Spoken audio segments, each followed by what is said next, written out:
Welcome here to TalkFCB, and it's that time again. The Champions League is back, the group stage is here, and Barcelona are in action this Tuesday against the champions of Hungary. It's Barça versus Ferencvaros. Come in, live from the Camp Nou, and in today's video, we're going to be discussing what Ronald Koeman's men need to do to get back on the winning trail. It has to start on Tuesday night, ahead of a massive week for Barcelona. With everything you need to know, and the expected lineup, let's get to it.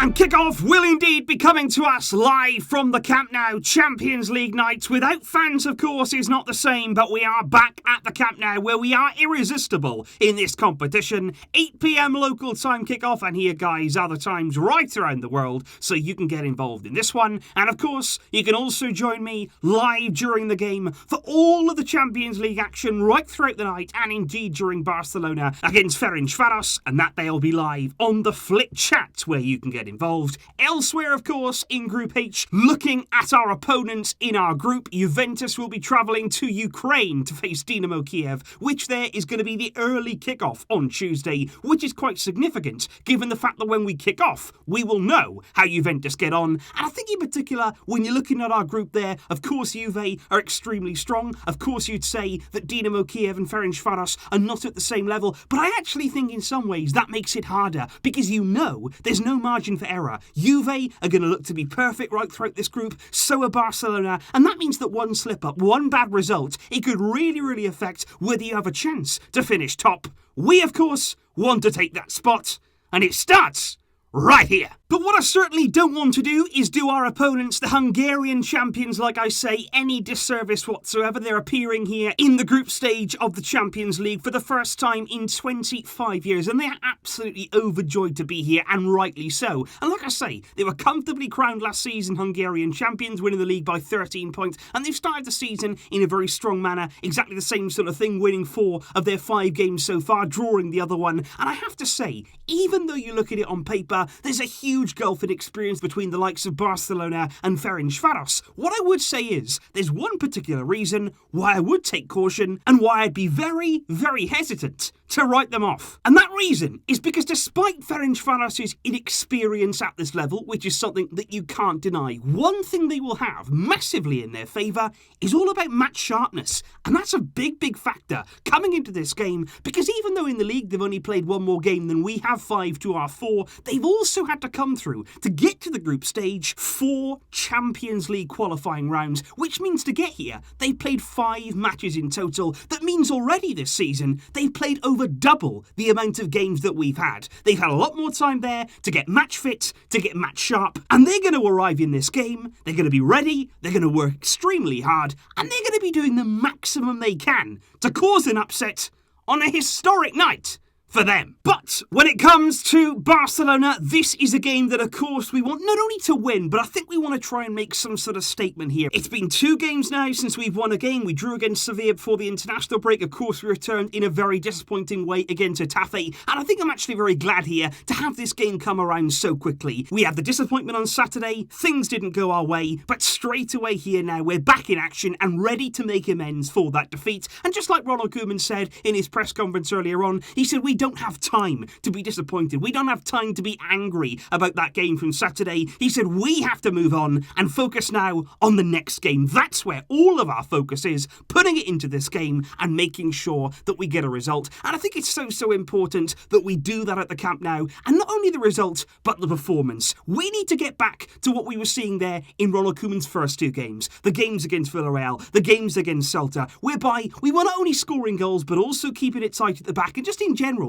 playing much more promising football. And it's a really important game ahead of Real Madrid, ahead of Juventus. Those 2 games, we have to come in the next week. And that's why it's so important now to get that confidence back, to get that momentum building again. It starts here. We have to not only beat Ferencvaros, but beat them well. And of course, ahead of those same games, Real Madrid, Juventus, big games to come. The one thing that you're going to be looking at on Tuesday evening is that team selection from Ronald Koeman. That is going to give us a really big indicator of not only what we saw against Getafe, but what we learned. What team is he going to play against Ferencvaros, and how are they going to perform? What kind of statements are we going to see from the players who get their opportunity? And of course, we are going to see Neto continue between the posts. Ter Stegen is still not ready to return, and he also won't be ready to play in El Clasico. At right back, I would go outright and I would say, you know what? Let's just do this. Serginho Dest should start in that role. In a game like this, on an occasion like this, he deserves the opportunity, not at left back, but in his natural right back role. He showed promise against Getafe, very nearly forced there a late goal in that game with a brilliant cross on the right hand side. He should start in that role, and as a result of that,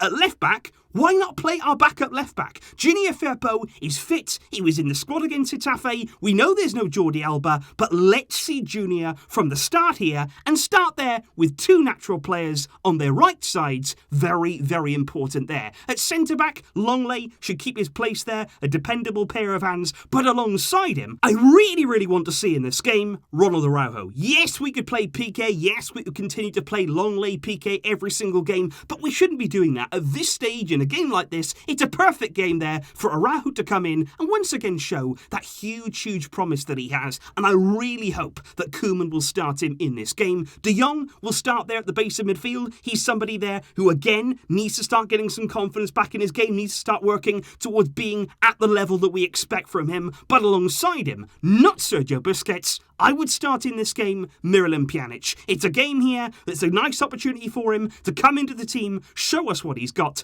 Alongside De Jong, that could be an interesting duo. Ansu Fati would be expected to return to the lineup, our top goal scorer, of course, the season so far. Very, very impressive start that he's had. And I really want to see Lionel Messi return to the point of that attack, to play in that central role there and be basically the furthest and most advanced player. Because, of course, against Getafe, he was hardly involved, like I said, after the game. He didn't have as many touches as he usually did. He was out on that right-hand side. He didn't look all that interested in the game. Play him centrally, play him as the most advanced player, and I'm absolutely sure in a game like this, he is certainly capable of scoring not only one goal, but several goals in the process. Behind him, Coutinho should also return to the team, which is harsh because Pedri played so well against Getafe, and I think, to be honest, if Coutinho starts, Pedri would be my first sub. But then out wide, I wouldn't start Griezmann. I also wouldn't start Ousmane Dembele. I don't think either of those players did enough to warrant a start, and for that reason, it's time for Francisco Trincao, who could have his very first Barcelona